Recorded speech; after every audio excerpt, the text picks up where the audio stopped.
दो कौड़ी वाली बहू की पहली रसोई। प्रभा अपने आलीशान ड्राइंग रूम के सोफे पर बैठी हुई अपने सामने वाले टेबल पर दो अलग अलग तरह के शगुन के थाल सजा रही है।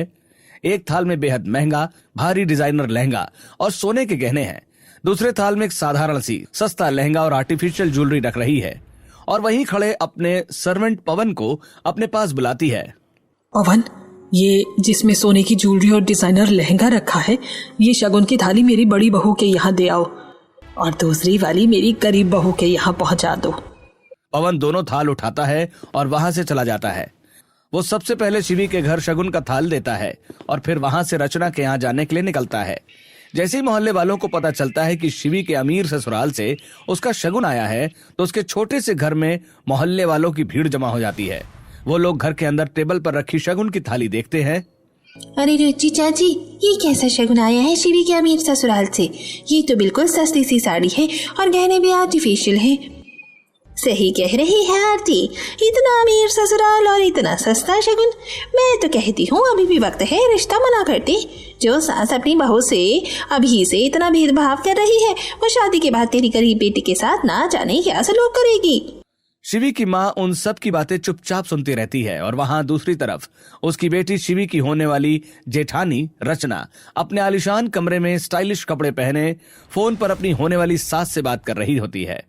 तभी पवन शगुन की थाली लेकर उसके घर पहुंचता है। उसकी आहट मिलते ही, ठीक है मम्मी जी, मैं आपसे बाद में बात करती हूँ। लगता है आपका भेजा हुआ शगुन आ गया है। रचना फोन काटकर हॉल में आती है और अपने मम्मी पापा को शगुन की थाली लिए बैठे हुए देखती है। देख रचना, तेरी सास ने तुझे कितना अच्छा और महंगा डिजाइनर लहंगा और सोने के गहने भेजे हैं। रचना थाली से लहंगा और गहने उठाकर अपने ऊपर लगा कर देखती है। भेजेंगी ही न माँ, आखिर मैं उनकी करोड़ों वाली बहू जो हूँ। अभी अभी आपने जो देखा वो देखकर आपके मन में भी यही सवाल होगा कि प्रभा ने अपने बेटे के लिए हैसियत में एक दूसरे के उलट बहुएं क्यों चुनी तो चुनी, लेकिन उनमें अभी से भेदभाव क्यों कर रही है। आप ज्यादा सोचिए मत, बस वीडियो देखिए, आपको पता चल ही जाएगा। कुछ ही दिनों बाद तीनों घरों में हल्दी की रस्म शुरू हो जाती है। रचना के यहाँ बहुत धूमधाम से, जबकि शिवी के यहाँ सादगी से रस्म हो रही है। रचना के रिश्तेदार फूलों से सजे मंडप में उसे हल्दी लगाते हुए अपनी खुशी जाहिर कर रहे हैं। रचना, तुझे तो तेरी हैसियत के हिसाब से करोड़ों वाला ससुराल मिला है, किस्मत वाली है तो वहीं शिवी के रिश्तेदार और मोहल्ले की औरतें उसे हल्दी लगाते हुए कानाफूसी कर रही हैं। समझ नहीं आता इस दो कौड़ी की लड़की को इतना अमीर ससुराल कैसे मिल गया। जरूर इसने उस अमीर लड़के पर डोरे डाले होंगे, उसे अपने हुस्न के जाल में फंसाया होगा। शिवी कोमल की बात सुन लेती है। वो बेबस होकर शिवी की आंखों में देखती है। देख बेटी, लोग मुझसे कैसे कैसे सवाल पूछ रहे हैं, तो ये मुझे जवाब दे दे, तेरा रिश्ता वहाँ फिक्स कैसे हो गया। रुचि की आंखें शिवी से सवाल पूछती हैं। शिवी भी अपनी आंखों से ही उसके सवाल का जवाब देती है। माँ, मैं आपको क्या किसी को भी कुछ नहीं बता सकती। लोगों के ताने सुनते हुए शिवी की हल्दी की रस्म पूरी होती है और उसके ससुराल में उसके पति और जेठ की हल्दी की रस्म धूमधाम से पूरी हो जाती है। मेहमानों और मोहल्ले की औरतों के जाने के बाद शिवी आंगन में अकेली बैठी अपने होने वाले पति कुंदन को फोन लगाती है। अपने कमरे में हल्दी साफ कर रहा कुंदन फोन उठाता है। कुंदन, आपने अपने परिवार वालों के खिलाफ जाकर, अपनी माँ के खिलाफ जाकर मुझसे शादी करने का फैसला तो कर लिया, लेकिन मुझसे अब लोगों की बातें और ताने नहीं सुने जा रहे। मैं क्या करूं? देखो शिवी, ये परेशानी सिर्फ कुछ दिनों की है। शादी के बाद लोग सब कुछ भूल जाएंगे और तुम्हें लोगों की बातों से क्या लेना देना। मैं हमेशा तुम्हारे साथ हूं ना, तुम बस मुझ पर भरोसा रखो। कुंदन से बात करके शिवी का मन थोड़ा शांत हो जाता है। कुछ देर बात करके शिवी फोन रखकर घर के अंदर चली जाती है। प्रभा ने अपने दोनों बेटों की शादी के लिए शहर का सबसे बड़ा बैंकेट हॉल बुक किया था। अगले दिन तय समय पर प्रभा अपने दोनों बेटों की बारात बहुत ही शानदार तरीके से सजे बैंकेट हॉल में लेकर पहुंचती है। रचना के मम्मी पापा आशा और रवि अपनी हैसियत से और शिवी के मम्मी पापा रुचि और प्रभास अपनी हैसियत से बारातियों का स्वागत करते हैं। रवि भाई साहब, मुझे जैसी उम्मीद थी अपने बारातियों का स्वागत ठीक वैसे ही किया है। प्रभा एक समधी की तारीफ तो करती है पर दूसरे को बिल्कुल नजरअंदाज कर देती है। कुछ देर बाद प्रभा के दोनों बेटों की शादी की रस्में अलग अलग मंडपों में शुरू हो जाती है। एक मंडप असली और महंगे विदेशी फूलों से सजा है उसमें शानदार लाइटिंग्स हैं, जिसमें रचना और विजय बैठे हैं। दूसरा मंडप एकदम सादा है, उसमें कोई फूल नहीं है, यहाँ तक कि ठीक से लाइट भी नहीं लगी है। ये मंडप शिवी और कुंदन का है। ये भेदभाव देखकर मेहमान हैरान हैं। अरे बहन जी, आपके दोनों बेटों की शादी एक ही साथ एक ही बैंकेट हॉल में हो रही है, लेकिन ये मंडपों में इतना अंतर क्यों? एक मंडप फूलों से सजा है और दूसरे में लाइट तक नहीं है। मैं तुम्हें क्या ही बताऊं भाई साहब, बस इतना जान लो कि ये सब मैंने जानबूझकर किया है। लोगों को पता तो चलना चाहिए कि एक मंडप में मेरी करोड़ों वाली बहू की शादी हो रही है और दूसरे में मेरी 2 कौड़ी की बहू की। तभी प्रभा की सास इंद्राणी वहाँ आ जाती हैं। वो बहुत गुस्से में हैं। अरे ये क्या तमाशा लगा रखा है बहू तुमने? भले ही तुम्हारी एक बहू गरीब है और दूसरी अमीर, लेकिन जिनसे उनकी शादी हो रही है वो दोनों तो तुम्हारे ही बेटे हैं ना?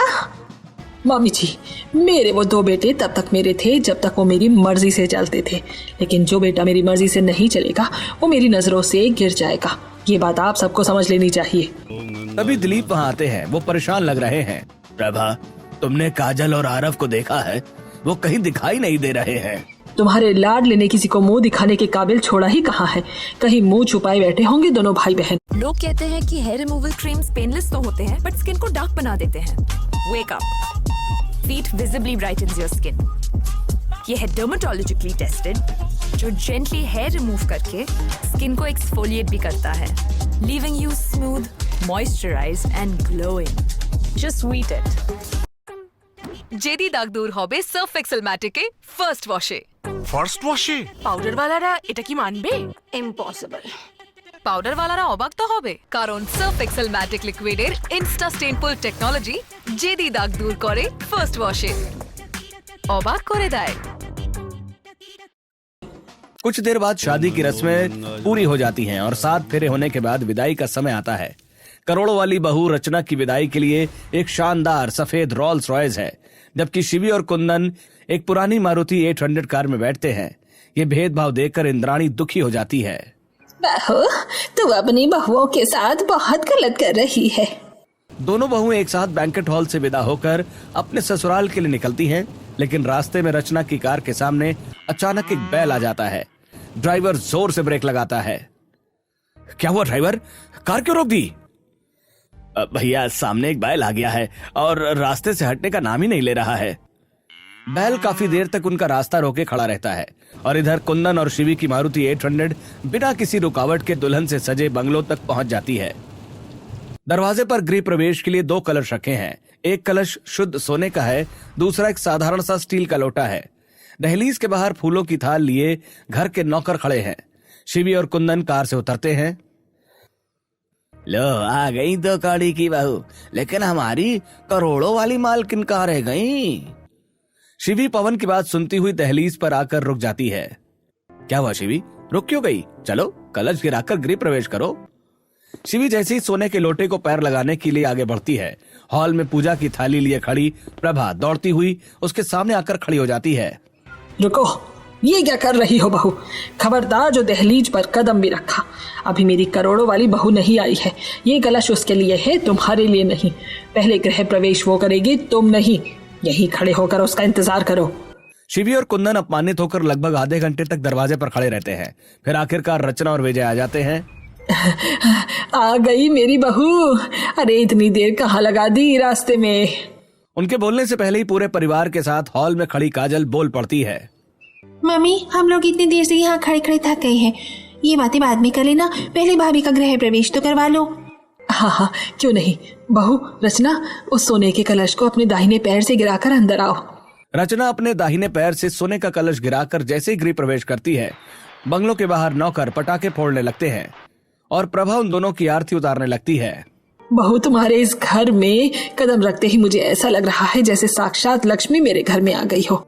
रचना के पीछे पीछे शिवी भी स्टील का लोटा गिराकर अंदर आ जाती है, लेकिन कोई उस पर ध्यान नहीं देता। इंद्राणी को छोड़कर पूरा परिवार उसे घेर कर खड़ा हो जाता है। अब बताओ बहू, आने में देर कैसे हो गई? तभी शिवी की दादी सास इंद्राणी उसे अकेला खड़ा देखकर उसके पास जाती है। अरे बहू, तेरी दूसरी बहू भी तो घर में आ गई है, कम से कम उस पर भी तो ध्यान दे दे, उसका भी हाल चाल पूछ ले। मम्मी जी, उसका हालचाल तो आप ही पूछिए, मुझे उससे कोई मतलब नहीं है। इंद्राणी शिवी के सिर पर हाथ रखती है। शिवी बहू, तुम अपनी सास की बातों का बुरा मत मानना। तुम जानती ही हो कि वो इस रिश्ते से नाराज है और किन हालातों में तुम्हारी शादी हुई है। ये भी जानती हो, अगर मैं कुंदन का साथ न देती तो तुम्हारी सास इस शादी के लिए कभी नहीं मानती। हाँ दादी, मैं जानता हूँ कि सिर्फ आपके सपोर्ट की वजह से ही हमारी शादी हो पाई है। बड़ी बहू, शाम को तुम दोनों की मुंह दिखाई की रस्म है। मेरी करोड़ों वाली बहू, तुम शाम को अपना जलवा दिखाना। लोगों को पता लगना चाहिए कि तुम मेरी कितनी खास बहू हो। रचना और शिवी कुंदन और विजय के साथ अपने अपने कमरे में जाने लगती हैं। अपने कमरे की तरफ बढ़ती हुई शिवी का मन भारी है। मम्मी जी, मैं भी तो आपकी ही बहू हूँ, कम से कम मेरे बारे में भी एक शब्द बोल देती। शाम होते ही हॉल में कॉलोनी की औरतें और मेहमान इकट्ठा हो जाते हैं। प्रभा, काजल और इंद्राणी उनका अच्छे से स्वागत करती हैं। कुछ देर बाद मुंह दिखाई की रस्म के लिए रचना बहुत ही भारी सोने के तार से जड़ा डिजाइनर लहंगा, सोने और हीरे जड़े असली गहने पहने करोड़ों की बहू का जलवा लिए सबके सामने आती है। वाह प्रभाष जी, आपकी बड़ी बहू को देखकर लग रहा है कि सच में करोड़ों वाली है। लहंगा देखो, ज्वेलरी देखो, सब कितना महंगा और शानदार लग रहा है। शिवी भी एक साधारण सी सस्ती साड़ी, चप्पल पहने और बिछिया महावर लगाए गरीबी की झलक लिए आती है। अरे प्रभा जी, ये 2 कौड़े के लोगों को भी आपने मुंह दिखाई की रस्म में बुला लिया। अगर हमें पता होता कि ऐसे गरीब लोग भी यहाँ आ रहे हैं तो हम उनके लिए अपने कुछ पुराने कपड़े ले आते। अरे नहीं नहीं, ये कोई बाहरी 2 कौड़ी के लोग नहीं है, ये मेरी छोटी बहू है, बदकिस्मती से। क्या? अच्छा प्रभा जी, आप इतनी अमीर हैं, आपकी बड़ी बहू वो भी अमीर है, फिर ये छोटी बहू इतनी गरीब कैसे आ गई आपके घर में? अरे छोड़ो ना, बहुत लंबी और मनहूस कहानी है, मैं तो उस बात को याद भी नहीं करना चाहती। मुंह दिखाई की रस्म के दौरान प्रभा अपनी गरीब बहू को ऐसे नजरअंदाज करती है जैसे वो वहां है ही नहीं। सभी औरतें रचना की तारीफ करते हुए और उसे दुआएं देते हैं, जबकि शिवी कोने में दुबकी बैठी रहती है। रस्म पूरी होने के बाद पूरा परिवार डाइनिंग टेबल पर खाना खाने के लिए बैठता है। बहू, तुम दोनों अब अपने अपने कमरे में जाकर अच्छे से आराम करो। सुबह तुम्हें जल्दी उठना है क्योंकि कल तुम्हारी पहली रसोई की रस्म है। और याद रखना, हमारे खानदान में पहली रसोई की रस्म किसी बड़े त्योहार की तरह मनाई जाती है। हाँ हाँ, पहली रसोई में हम अपने सभी रिश्तेदारों, मेहमानों और मोहल्ले वालों को खाने पर बुलाते हैं, इसलिए याद रखना खाने में कोई कमी नहीं रहनी चाहिए। किसी को भी हमारे परिवार पर बातें बनाने का मौका मत देना। अरे आप चिंता मत कीजिए जी, मेरे करोड़ों वाली बहू सब कुछ बहुत अच्छे से संभाल लेगी। अगर आपको समझाना ही है तो अपनी इस 2 कौड़ी की बहू को समझाइए जिसे शायद गैस चलाना भी ना आता हो। ठीक है, मैं समझा दूंगी उसे। बहू, सुबह जल्दी उठकर रसोई में जाने से पहले तुम दोनों को मंदिर जाना है, इस बात का ध्यान। লক্স ভিটামিন সি এর সাথে ডায়েট ঝলমলে গ্লো। ডান্স পার্টনার খুঁজে নাও আর ফ্লোরে চলে এসো। একজনই আছে যে আমার সব কটা ডান্স স্টেপস জানে, আমি নিজে। লক্স, কিপ গ্লোয়িং নিজের জন্যে।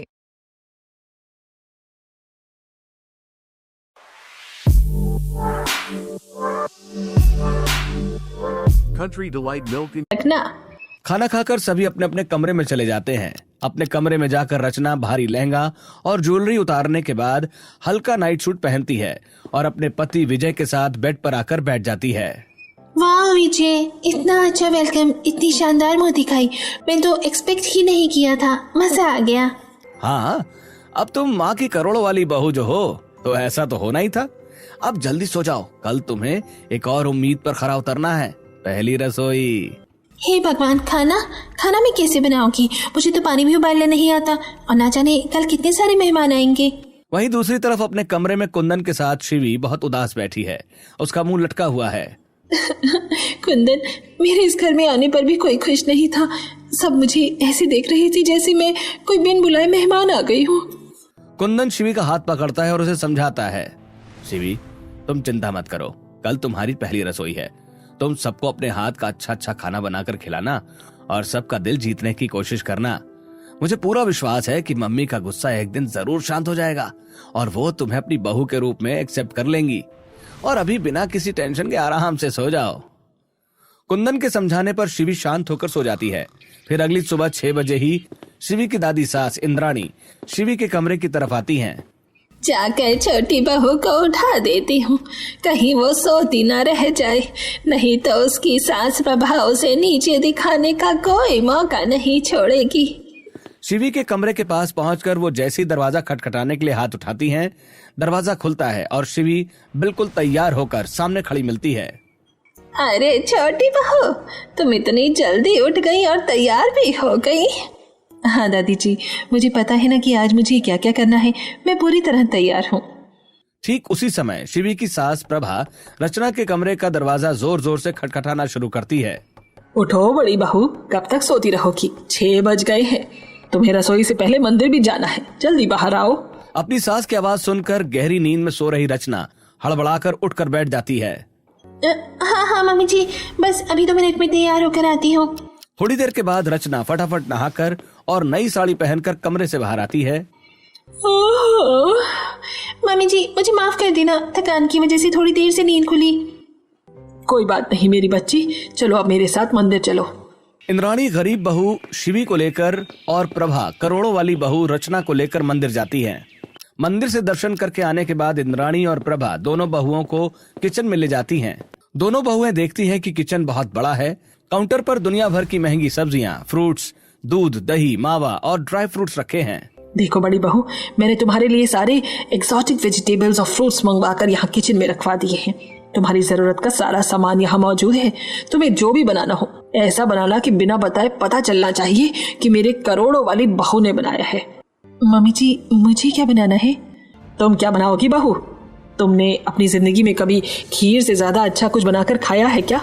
नहीं ना, तो तुम बस खीर ही बना देना, वही तुम्हारे लिए बहुत है। हाँ हाँ छोटी बहू, तू बढ़िया सी खीर बना कर सबका मुंह मीठा कर देना, कम से कम इस घर की कड़वाहट तो दूर होगी। प्रभा और इंद्राणी वहाँ से चली जाती हैं। बाप रे, इतना सारा सामान मैं क्या बनाऊंगी? मैंने तो अपनी मायके में कभी मैगी से ज्यादा कुछ बनाया ही नहीं। रचना तभी गैस जला रही शिवी की तरफ देखती है। अच्छा, जो मैंने कल रात को प्लान किया था, अब उस प्लान को एग्जीक्यूट करने का टाइम आ गया है। शिवी गैस जलाकर चूल्हे पर बड़े से भगोने में दूध उबालने के लिए रख देती है। दूध देखते देखते वो यादों में खो जाती है। होटल के रूम में शिवी दुल्हन के लिबास में बैठी बहुत परेशान लग रही है। तभी उसकी माँ रुचि उसके पास आती हैं। मुझे पता है कि तू अपना घर छोड़कर विदा हो रही है, इसलिए उदास है, पर शिवी, हर बेटी को एक ना एक दिन विदा होकर जाना ही पड़ता है। मैं भी तो कभी अपने घर से विदा होकर आई थी। मम्मी, बात वो नहीं है, मेरी परेशानी की वजह कुछ और ही है। आपको तो पता ही है कि मेरी सास मुझे बिल्कुल पसंद नहीं करती। मैं उस घर में जाकर कैसे रह पाऊंगी? देख शिवी, कहा जाता है कि हर किसी के दिल का रास्ता उसके पेट से होकर जाता है। तो तू कल अपनी पहली रसोई में कुछ ऐसा बनाकर अपने ससुराल वालों को खिलाना कि तू सबका दिल जीत ले। तेरा हुनर ही तुझे वहाँ सम्मान दिलाएगा। अपनी माँ की कही बात याद करते हुए शिवी खीर बनाकर सब्जी बनाने की तैयारी करने लगती है। तभी उसकी नजर रचना पर पड़ती है। वो चॉपिंग बोर्ड पर एवोकाडो बहुत ही अजीब और बेढंगे तरीके से काट रही है। जिठानी जी, ये आप क्या बना रही हैं? और ये सब्जी ऐसे उल्टे सीधे तरीके से क्यों काट रही है? ओए दो कौड़े की, तू मुझे सिखाने की कोशिश मत कर। जिन विदेशी सब्जियों की तूने कभी नाम तक नहीं सुने होंगे, जिनकी खुशबू तक नहीं ली होगी, वो सब मैंने रोज खाई है।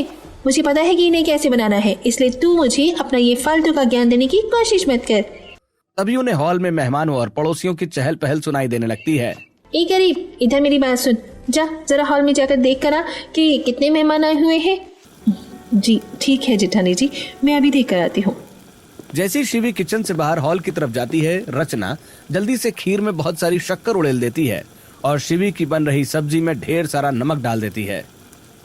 तभी शिवी हॉल से लौट कर आती है। जिठानी जी, बाहर हॉल में तो बहुत सारे लोग आए हुए हैं। लगता है हमें तो पूरा दिन आज पहली रसोई का खाना बनाने में ही बीत जाएगा। क्या? ओहो हे भगवान, मैं क्या करूँगी? मुझे बहुत सारी डिशेस बनानी है। आप चिंता मत कीजिए जिठानी जी, आप बस मुझे बताते जाइए कि क्या क्या बनाना है, मैं आपके काम में पूरी हेल्प करवा दूंगी। सच? ठीक है, तुम ये सारी सब्जियां काटो, मैं अभी वॉशरूम से आती हूँ। रचना किचन से निकलकर सीधे अपने कमरे में जाती है और बिस्तर पर आराम से लेट जाती है। तभी किसी काम से आई उसकी सास कमरे में आहट सुनकर कमरे के अंदर आकर उसे बिस्तर पर लेटी हुई देखती हैं। अरे बड़ी बहू, तुम यहाँ क्या कर रही हो? तुम्हारी जेठानी मेरा मतलब है तुम्हारी देवरानी कहाँ है? मम्मी जी, वो किचन में है। बहुत सारा काम था ना, तो मैं थोड़ी देर थक गई थी। हाँ बहू, काम तो बहुत है, थकान तो हो ही जाती है, लेकिन पहले अपनी रसोई का काम पूरा करो। बाहर सब मेरी करोड़ों वाली बहू के खाने का बेताबी से इंतजार कर रहे हैं। काम खत्म करके आराम कर लेना। ठीक है मम्मी जी, आप चलिए, मैं बस आती ही हूँ। Dear sensitive skin, why so triggered? Because a sensitive barrier has fewer ceramides. It can fall apart easily. Simple Barrier Repair Plus Hydrating Cream, boosted with Pro Ceramides that can penetrate deeper and rebuild skin's natural ceramide defense. This is hydration done right, the simple way. Savor the rich aroma of Nescafe Gold, a blend of carefully selected beans, roasted to perfection. Crafted with finesse. Time, जब मिले, जितना मिले, make the most of it. Nescafe, make your world. अपनी सास के जाने के बाद रचना तुरंत अपनी माँ आशा को फोन लगाती है। मम्मी, आपने तो कहा था कि पहली रसोई में सिर्फ घर के 4-5 लोगों का खाना खिलाना पड़ता है। यहाँ तो पूरे मोहल्ले और सारे रिश्तेदार की भीड़ लगी हुई है। याद कर, मैंने क्या समझाया था?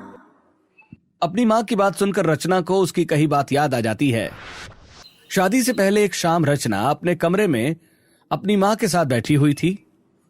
मम्मी, ससुराल में कैसी कैसी रस्में होती हैं, जरा मुझे बताओ ना।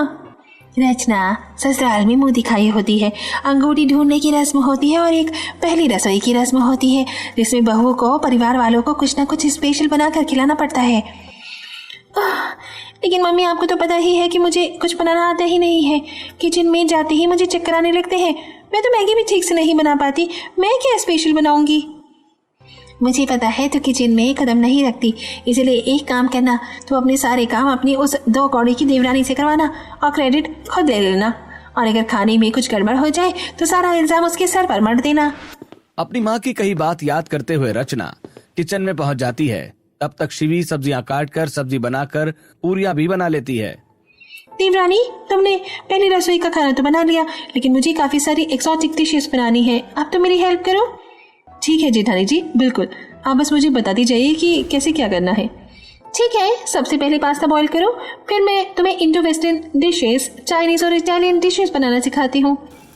रचना जैसे ही बताती है, शिवी वैसे ही इटालियन पास्ता, नूडल्स और कई फैंसी इंडो वेस्टर्न डिशेस बनाती जाती है। और इधर हॉल में बैठे पड़ोसी और रिश्तेदार रोस्टेड ड्राई फ्रूट्स खाकर ऊब जाते हैं। आखिर हम कब तक ये रोस्टेड ड्राई फ्रूट्स ही खाते रहेंगे? अरे खाना कब तक आएगा? पेट में चूहे कूद रहे हैं। बस बस थोड़ी देर इंतजार और फिर मेरी दोनों बहुएं खाना बनाकर लाती होंगी। तभी दोनों बहुएं सर्वेंट पवन के साथ Italian pasta, noodles, avocado salad, avocado toast, खीर, पूरी और सब्जी लाकर मेहमानों के सामने टेबल पर रखती हैं। ये लो, ले आई दोनों बहुएं अपनी पहली रसोई बनाकर। अब सब खाना शुरू कीजिए। अरे रुकिए, खाना शुरू करने से पहले हमें यह तो पता होना चाहिए कि कौन सा खाना आपकी किस बहू ने बनाया है। बड़ी बहू का खाना कौन सा है और छोटी का कौन सा?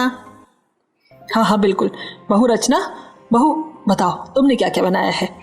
आप लोग टेबल पर ये जो शानदार वेस्टर्न और इतना एक्सोटिक खाना देख रहे हैं ना, Italian pasta, Chinese avocado salad, Indo western dishes, वो सब मैंने बनाए हैं।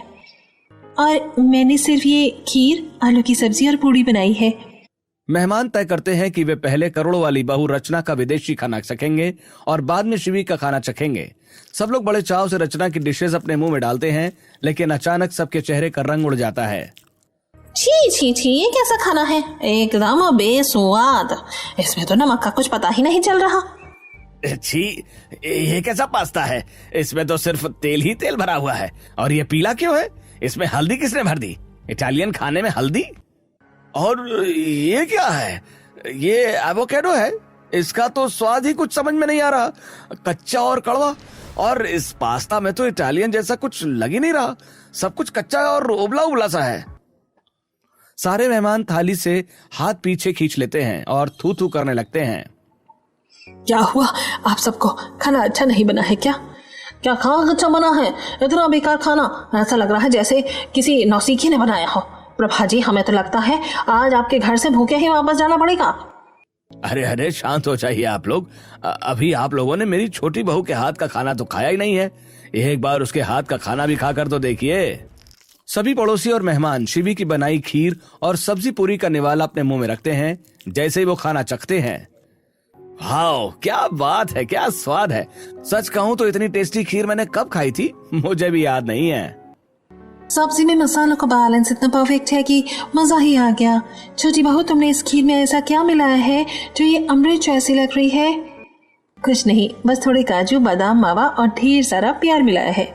वो सभी चटकारे लेकर खाना खाते हैं और खाना खाकर जाने लगते हैं। जाते जाते कुछ पड़ोसी और मेहमान प्रभा को ताना मारते हैं। यार प्रभा, हमें तो लगा था कि तुम्हारी करोड़ों वाली बहू हमें बहुत अच्छा खाना बनाकर खिलाएगी और तुम्हारी उस 2 कौड़ी की बहू के हाथ में कोई स्वाद नहीं होगा, लेकिन उल्टा हुआ। आपकी उस करोड़ों वाली बहू ने तो पहली रसोई पूरी तरह बिगाड़ दी। वो तो भला हो आपकी गरीब बहू का, जिसने आपकी इज्जत बचा ली। मेहमानों के सामने प्रभा चुप रहती है। वो सब चले जाते हैं। देखा बहू, देख लिया ना, करोड़ों वाली बहू से अच्छी 2 कौड़े वाली बहू की पहली रसोई। मामी जी, आप यकीन मानिए, मेरा ये खराब खाना मैंने नहीं बनाया है। ये सारा खाना इस शिवी ने बनाया है। हाँ जी ठानी जी, आपके हिस्से का खाना मैंने ही बनाया है, लेकिन आपने ही तो मुझसे बनाने को कहा था। आपने मुझसे मदद मांगी थी तो मैंने आपकी मदद की। मुझे इटालियन और विदेशी खाना बनाना नहीं आता था। आप जैसे जैसे मुझे बताती गई मैं वैसे वैसे बनाती गई। झूठ मत बोलो, तुमने जानबूझकर मेरा खाना बिगाड़ा है ताकि तुम सबके सामने अच्छी बन सको। शिवी रोने लगती है और सबसे हाथ जोड़कर गिड़गिड़ाती है, लेकिन रचना के झूठ के आगे कोई उसकी बात पर यकीन नहीं करता। चुप कर कलमोही, मुझे सब पता है। तूने मेरी करोड़ों वाली बहू से जलन के कारण उसका सारा खाना बिगाड़ दिया।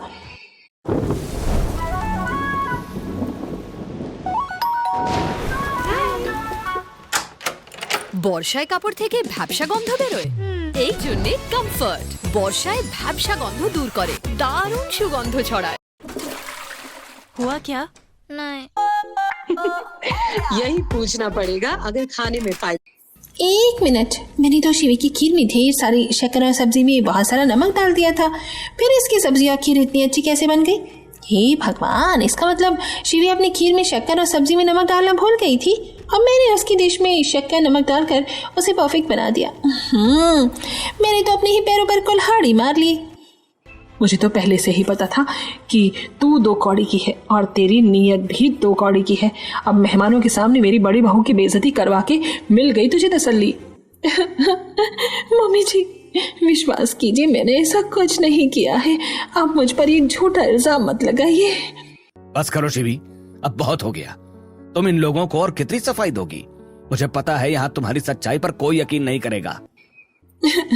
मैं तो पहले ही जानती थी कि मेरी सास मुझे 2 कौड़ी की समझती है। मैंने आपसे पहले ही कहा था कि मुझे आपसे शादी नहीं करनी है, लेकिन आप ही अपनी जिद पर अड़े रहे। छोटी बहू, तुम अपने पति से ऐसे कैसे बातें कर रही हो? माँ सही कह रही है। हम भी नहीं चाहते थे कि यह गरीब लड़की इस घर की बहू बने, लेकिन कुंदन, तू ही इससे शादी करने की जिद पर अड़ा हुआ था। हमने तुझसे वजह पूछी थी, पर तूने तब कुछ नहीं बताया। आज जब बात इतनी बिगड़ चुकी है तो वो वजह बता ही दे। ठीक है पापा, अगर आप लोग सुनना ही चाहते हैं तो मैं आपको असली वजह बता देता हूँ, और मुझे यकीन है कि सच्चाई जानकर आप लोग खुद अपनी इस बहू की इज्जत करने लग जाएंगे। लेकिन शर्त यह है कि आपको मेरी बातों पर भरोसा करना होगा। हाँ हाँ बोल, ऐसी कौन सी सच्चाई है? आपको याद है ना, आज से लगभग 4 महीने पहले हमारे शहर में एक बहुत बड़ा ड्रग्स रैकेट पकड़ा गया था। हाँ, न्यूज में तो बहुत चल रहा था, याद है? वो ड्रग्स रैकेट मेरा और सो कॉल्ड फ्रेंड चला रहे थे। उस रात कुंदन अपने दोस्त के साथ उसकी कार में था और उसका दोस्त तेजी से कार भगा रहा था। उनके पीछे पुलिस लगी हुई थी। तूने मुझे फंसा दिया यार, मुझे नहीं पता था कि तेरी गाड़ी में ड्रग्स रखे हैं। अचानक कार बंद पड़ जाती है। कुंदन पुलिस से बचने के लिए कार से निकलकर भागते भागते शिवी के आंगन की दीवार फांदकर घर के अंदर घुस जाता है। उस रात शिवी के मम्मी पापा शादी में गए हुए थे। शिवी घर में अकेली थी। वो अचानक अपने सामने कुंदन को देखकर घबरा जाती है। कौन हो तुम और इतनी रात को मेरे घर में इस तरह कैसे घुस आए? चलो निकलो यहाँ से। प्लीज प्लीज मेरी मदद करो, मैं बेगुनाह हूँ, मैंने कुछ नहीं किया है। मेरे पीछे पुलिस पड़ी है, थोड़ी देर मुझे यहाँ छुपने की जगह दे दो। पुलिस के जाने के बाद मैं तुम्हें सारी हकीकत बता दूंगा। तभी दरवाजे पर पुलिस दस्तक देती है। शिवी कुंदन को अलमारी में छुपा देती है और दरवाजा खोलती है। क्या तुमने किसी लड़के को यहाँ भाग कर आते हुए देखा है क्या? नहीं सर, मैंने यहाँ किसी को नहीं देखा, मैं तो सो रही थी। पुलिस वहां से चली जाती है। शिवी दरवाजा बंद करके अलमारी खोलती है। अब पुलिस चली गई है? सच सच बताओ, क्या बात है? तुम कौन हो? मेरा एक दोस्त ड्रग्स बेचने का काम करता है, मुझे इस बात का बिल्कुल पता नहीं था। आज रात मैं उसके साथ उसकी कार में था। जब पुलिस ने हमें रोकने की कोशिश की तो वो गाड़ी भगाने लगा। पुलिस हम दोनों के पीछे पड़ गई। मैं खुद को बचाने के लिए तुम्हारे घर में छुप गया, लेकिन यकीन मानो मेरा उस ड्रग्स के धंधे से कोई लेना देना नहीं है। अच्छा, तुम्हारा कोई लेना देना नहीं है? तो ये बताओ कि तुम्हारा वो दोस्त कहाँ है और वो ड्रग्स कहाँ है? मुझे नहीं पता दोस्त कहाँ है, शायद पुलिस ने उसे पकड़ लिया होगा, लेकिन गाड़ी गांव के बाहर खड़ी है। कुंदन शिवी को लेकर उस खराब कार के पास जाता है और उसे कार की पिछली सीट पर रखे ड्रग्स के पैकेट दिखाता है। अगर तुम सच बोल रहे हो तो तुम बेगुनाह हो, और अभी इसी वक्त इस पूरे ड्रग्स के बैग को आग लगा दो, तब जाकर मैं तुम्हारी बात पर यकीन करूंगी, वरना मैं अभी पुलिस को बुलाकर तुम्हें पकड़वा दूंगी। कुंदन बिना एक पल सोचे माचिस निकालता है और करोड़ों के उस ड्रग्स को आग के हवाले कर देता है। कुंदन का कहा हर एक शब्द पूरा परिवार गौर से सुनता है। उस रात आपकी इस 2 कौड़ी की बहू ने मेरी मदद की थी। उस दिन के बाद मैं इससे चोरी छुपे मिलने लगा। मुझे पता ही नहीं चला कि कब मुझे इसकी सादगी और सच्चाई से प्यार हो गया और हम शादी करने के लिए तैयार हो गए।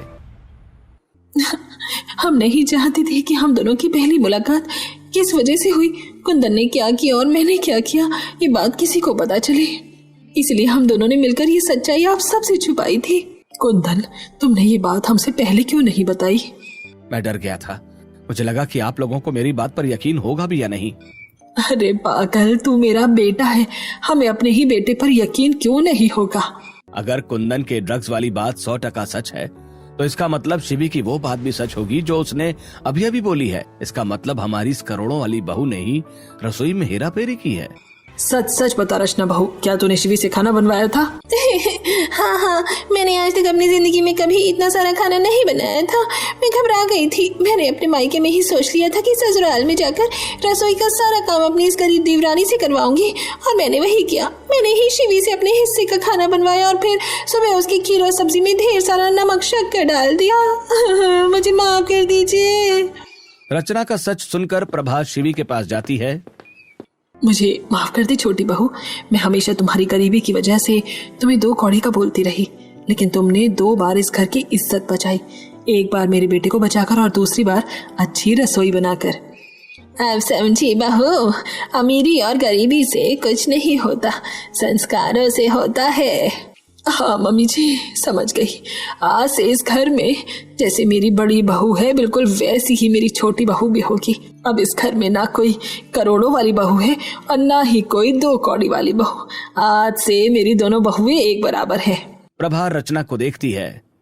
रचना बहू, तुम इस बात को अच्छी तरह समझ लो। जो दर्जा तुम्हारा इस ससुराल में होगा वही दर्जा छोटी बहू का भी होगा। दोनों बहुओं को बराबर